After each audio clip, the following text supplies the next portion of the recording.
Hi guys, welcome to the next video of 7 chapter. अपन ने अभी पिछले लेक्चर में क्या पढ़ा था? क्या जो वो है इक्विटी शेयर्स है वो क्या होते हैं, फिर उनके एडवांटेज, डिसएडवांटेज, फीचर्स, ये सब पढ़े थे। ठीक है। और आखिरी में अपन पढ़ा था टाइप ऑफ कैपिटल। फिर अब अपन आते हैं कि जो सेकेंड टाइप ऑफ शेयर्स है वो क्या है? Preference shares.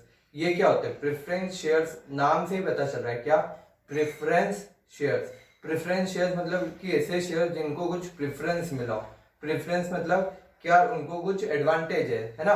तो ये इसका अपन डेफिनेशन पढ़ते हैं। Preference shares are those shares which get preference over equity shares in respect to. मतलब इनको क्या कुछ प्रेफरेंस मिला इक्विटी शेयर्स से। अपन अगर कंपेयर करें तो क्या है?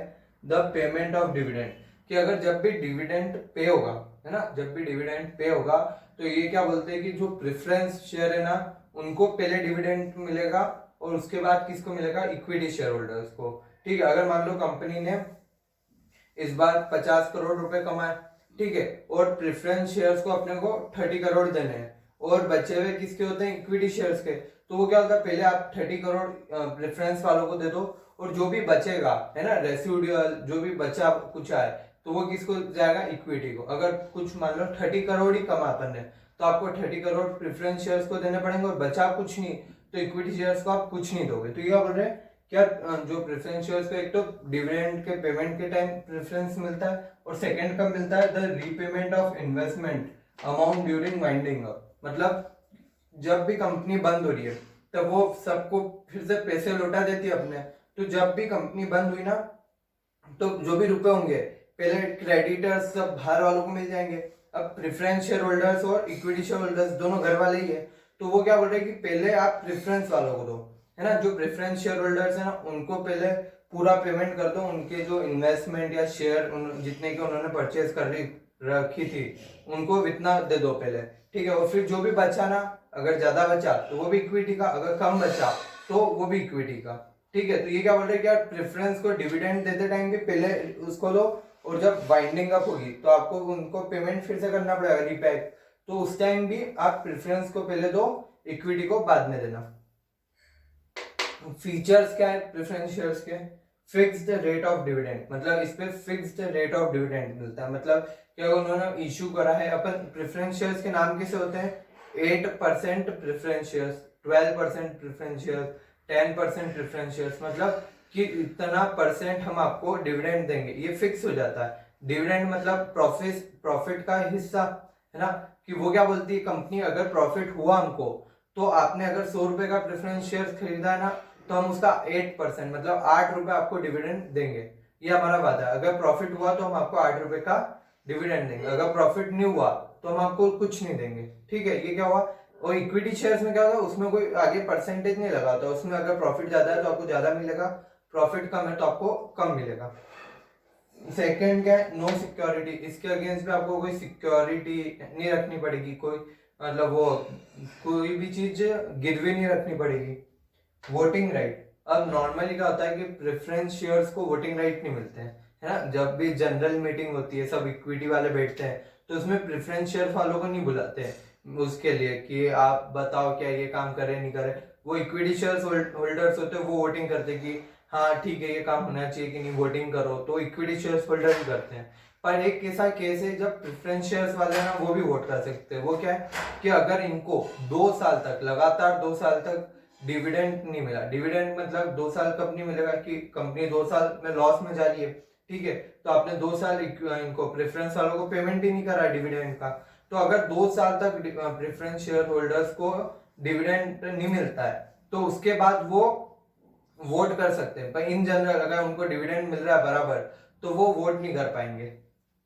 Hybrid instrument. हाइब्रिड इंस्ट्रूमेंट या हाइब्रिड सिक्योरिटी मतलब कि ये जो प्रेफरेंस शेयर्स है ना इसमें जो बोरोइंग का क्या रहता है? एक फीचर है, वो एक इक्विटी शेयर्स का फीचर है। बोरोइंग का क्या फीचर रहता है कि फिक्स रेट ऑफ इंटरेस्ट मिलता है आपको बोरोइंग पे, कि 12% वो है बोरोइंग लोन है तो आपको 12% इंटरेस्ट देना है ना। और इक्विटी में क्या रहता है कि अगर प्रॉफिट हुआ तो आपको मिलेगा, प्रॉफिट नहीं हुआ तो आपको नहीं मिलेगा। तो इसने क्या करा, एक एक चीज दोनों की इंक्लूड कर ली कि फिक्स रेट ऑफ डिविडेंड है और अगर प्रॉफिट होगा तो आपको डिविडेंड मिलेगा, प्रॉफिट नहीं हुआ तो नहीं मिलेगा। ठीक है। ये इसके फीचर्स। अब एडवांटेज देखते हैं। Help to collect large amount of funds, मतलब ये भी लार्ज अमाउंट, अगर आपको बहुत सारा अमाउंट चाहिए तो ये वो कलेक्ट करने में हेल्प करता है। नो फिक्स्ड लाइबिलिटी, इस केस में आपकी कोई मतलब फिक्स्ड लाइबिलिटी नहीं है, आपको पे ऑफ जल्दी नहीं करना पड़ेगा। नो इंटरफेरेंस, मतलब कि प्रेफरेंस शेयर्स आप इशू कर रहे हो तो उसमें आपकी कंट्रोलिंग में कोई वो नहीं हो रहा है, इंटरफेरेंस नहीं हो रहा है, क्योंकि प्रेफरेंशियल होल्डर्स को वोटिंग राइट है नहीं इन जनरल, तो क्या है वो आपके मैनेजमेंट में, आपके कंट्रोलिंग सिस्टम में वो कुछ इंटरफेयर नहीं कर पाएंगे। नो चार्ज ऑन एसेट्स, आपको कोई चार्ज भी, मतलब चार्ज मतलब कि नो सिक्योरिटी, आपको कोई सिक्योरिटी क्रिएट नहीं करनी पड़ती है, ठीक है। फिर वेराइटी, मतलब कि प्रेफरेंशियल्स बहुत टाइप के होते हैं, आप 8% प्रेफरेंशियल्स कर लो, 9% कर लो, फिर उसमें भी होते हैं कि आप 10 साल में रिडीम होंगे, ये रिडीमेबल होते हैं, मतलब 10 साल 20 साल में आपको फिर से वो रिपैक करना है आपको, है ना। आपने जितने रुपए लिए आज प्रेफरेंस शेयर से, वो आपको 20 साल मैक्सिमम रहता है, 20 साल के अंदर अंदर आपको उनको फिर से लौटाना है, ठीक है। पर इक्विटी शेयर का वो लॉन्ग टर्म है, मतलब कितना ही आगे, जब तक कंपनी है तब तक इक्विटी शेयर्स के रुपए रहेंगे, पर प्रेफरेंस शेयर्स की क्या मैक्सिमम 20 ईयर्स रहती है लाइफ। ये क्या हो गया, वेराइटी हो गई। फिर ट्रेडिंग ऑन इक्विटी, मतलब ट्रेडिंग ऑन इक्विटी मतलब क्या हुआ कि आप इसमें है ना जो इक्विटी के पैसे लगे हुए उस पे भी वो कर रहे हो ट्रेडिंग। और क्या है, क्या ट्रेडिंग ऑन इक्विटी, हाँ इसमें क्या है कि आपकी अगर गुडविल अच्छी है बाजार में, वो अच्छी है, क्या बोलते हैं अपन, रेप्यूटेशन अच्छी है, तो आपको उस पे ट्रेड करें। मान लो आपने 8% प्रेफरेंस शेयर्स इशू करे, है ना, तो आपको उस पे प्रॉफिट कितना हो रहा है, 10% हो रहा है, तो जो 2% बच रहा है ना, वो इक्विटी शेयर्स को एडवांटेज रहता है, क्या हमने कमाए उससे 10%, 8% उनको दे दिया, बचे 2% है ना, वो क्या है, वो अब हमारे होगा इक्विटी, बचा हुआ सब इक्विटी का है। फिर डिसएडवांटेज, इसके डिसएडवांटेज क्या है, फर्स्ट क्या है, फ्लक्चुएशन एंड लो रिस्क। अब ये आपकी बुक में ऐसा लिखा फ्लक्चुएटिंग एंड लो रिस्क, तो आपको फ्लक्चुएटिंग जो वर्ड है ना, ये काटना है, ठीक है, फ्लक्चुएटिंग वर्ड काट दो, वहां पे लो रिस्क ही रहने देना, ठीक है, लो रिस्क भी नहीं, रिटर्न होगा है।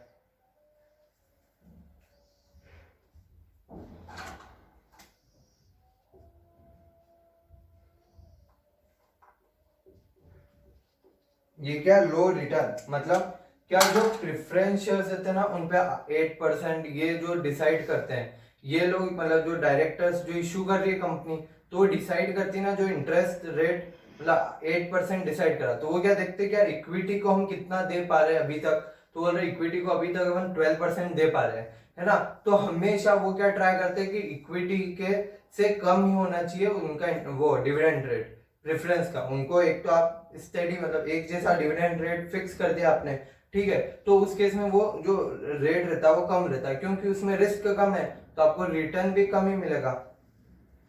Dividend is not treated as an expense, जो प्रेफरेंस शेयर्स का डिविडेंड रहता है यहाँ पे फिक्स है, आपको 12% उनको देना है, ठीक है, 8% 12% जितना भी देना है, वो एक्सपेंस के रूप में ट्रीट नहीं होता है। वो क्या होगा कि आपने प्रॉफिट बांटा है ऐसे ट्रीट होगा। तो अगर एक्सपेंस में ट्रीट होता है ना, तो आपको उस चीज का टैक्स बेनिफिट मिल जाता है। मान लो अगर आपने उसको एक्सपेंस माना, तो आपको उसका टैक्स का डिडक्शन जो रहता है, मान लो आपने 100 करोड़ की इनकम है ना, उसमें से अगर इसको एक्सपेंस मान लेते तो ये माइनस होता, उसके बाद जो अमाउंट बचता उस पर टैक्स कैलकुलेट होता।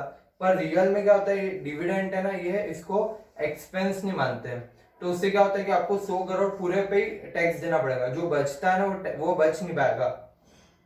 तो एक डिसएडवांटेज है, इसको अपन एक्सपेंस नहीं मानते। पर उधर अगर अपन बोरोइंग में देखें, क्या बोरोइंग करते हो, इंटरेस्ट ना, बैंक से लोन लिया तो जो इंटरेस्ट पे करोगे ना, उसको एक्सपेंस मानेंगे। अगर उसको एक्सपेंस माना तो आपको उस पर टैक्स बेनिफिट भी मिलेगा, ठीक है। तो अगर एक्सपेंस माना मतलब आपकी प्रॉफिट कम हो गया, प्रॉफिट कम हो गया मतलब टैक्स का अमाउंट कम हो गया, मतलब आपको गवर्नमेंट को कम रुपए देने पड़ेंगे अब, ठीक है। नो वोटिंग राइट, इनको वोटिंग राइट नहीं रहता है।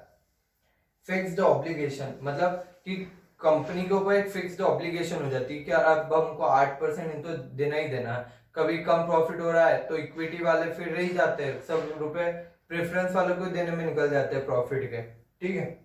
अब ये एक छोटा सा इतना सा एक पॉइंट है, एम्प्लॉय स्टॉक ऑप्शन, है ना, ये क्या होता है, ये एक टाइप ऑफ मतलब वो है, शेयर ही होते हैं ये भी, जो कंपनी अपने डायरेक्टर्स या एम्प्लॉइज या ऑफिसर्स इनको इशू करती है। ठीक है, मतलब जो एम्प्लॉइज है कंपनी के, एम्प्लॉइज मतलब जो काम कर रहे हैं, डायरेक्टर मतलब जो कंट्रोल कर रहे हैं, या फिर कौन ऑफिसर मतलब वो जो काम कर रहे हैं उनको इशू करती है ना, वो क्या होता है एम्प्लॉइज स्टॉक ऑप्शन। मतलब एम्प्लॉइज है उनका स्टॉक ऑप्शन, उनको एक ऑप्शन दिया जाता है, कंपनी को ऑप्शन देती है अगर आपको खरीदना है तो आप खरीद सकते हो। ठीक है, तो उसमें क्या रहता है, अगर मान लो बाजार में कंपनी का शेयर 50 रुपए में बिक रहा है तो कंपनी उनको अपने ही लोग मतलब अपने काम करने वाले, अपने अंडर काम करने वाले, तो उनको 40 में दे देती है, 10 रुपए का डिस्काउंट देके उनको प्रोवाइड करा देती है।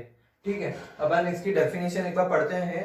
बहुत मतलब एक कॉम्प्लेक्स है थोड़ा सा, जो बुक में लिख रखा मैंने एज इट इज लिखा है, अपन ब्रेक कर करके पढ़ेंगे। अगर समझ नहीं आता है तो भी कुछ इतना इंपॉर्टेंट नहीं है। ठीक है, समझ आ जाता तो बेस्ट है, और नहीं आता तो भी आप बस ये समझ लो एम्प्लॉय स्टॉक ऑप्शन क्या है कि जो कंपनी अपने डायरेक्टर, ऑफिसर, एम्प्लॉइज को उन कंपनी के शेयर खरीदने का एक ऑप्शन देती है। ठीक है, तो वो क्या हो जाता है employee stock option. Employee stock option को शॉर्ट में क्या बोलते हैं, ईसोप, ESOP, ईसोप है ना, employee stock option plan. ESOP means option given to the directors, officers or employees of a company or of its holding company or subsidiary company or companies। मतलब कि उससे अपनी कंपनी के director है, officer है और कौन है एम्प्लॉइज, उनको दे दो ऑप्शन कि आप हमारी कंपनी के शेयर खरीदो, या अपनी जो पेरेंट कंपनी है ना, अपनी जो होल्डिंग कंपनी है, मतलब अपने देखते हैं ना अपन, रिलायंस मेन कंपनी है, उसके नीचे रिलायंस फ्रेश आ गया, रिलायंस ऑयल आ गया, रिलायंस और क्या रिलायंस की जियो आ गया, रिलायंस जियो। तो ये क्या हो गई होल्डिंग कंपनी कौन है, रिलायंस लिमिटेड जो मेन है वो है होल्डिंग कंपनी। उसके अंदर बहुत सारी कंपनियां अलग अलग, जियो अलग कंपनी है, Reliance petroleum, oil and petroleum अलग है, रिलायंस फ्रेश अलग है, रिलायंस कम्युनिकेशन अलग है। ठीक है, तो ये क्या हो गया, अपन अपनी कंपनी के एम्प्लॉइज उनको भी कर सकते हैं, अपनी जो पेरेंट कंपनी है ना, मतलब अपने जो पेरेंट है, होल्डिंग कंपनी है, उनके एम्प्लॉइज डायरेक्टर्स को भी कर सकते हैं, या फिर अपने जो अंडर है ना, अपने अंडर भी कुछ हो सकती है कि अपन ने किसी के शेयर्स में रुपए लगा रखे तो वो अपने अंडर हो गई। ठीक है, तो उनके एम्प्लॉइज को भी अपन कर सकते हैं। और क्या बोला, इफ एनी, अगर कोई है तो, विच गिव सच डायरेक्टर, वो क्या करता है उन डायरेक्टर, ऑफिसर या एम्प्लॉइज को एक ऑप्शन प्रोवाइड करता है, द बेनिफिट और राइट टू परचेज, मतलब उनके पास एक राइट आ जाता है कि अगर वो चाहे तो परचेज कर सकते हैं, और टू सब्सक्राइब, वही परचेज हो गया, for the shares of the company, किसके शेयर, कंपनी के शेयर्स के लिए, एट अ फ्यूचर डेट, कभी 1 साल बाद या 2 साल बाद वो परचेज कर सकते हैं, at a predetermined price, at a future date, at a predetermined price, और क्या शेयर ऑफ द कंपनी,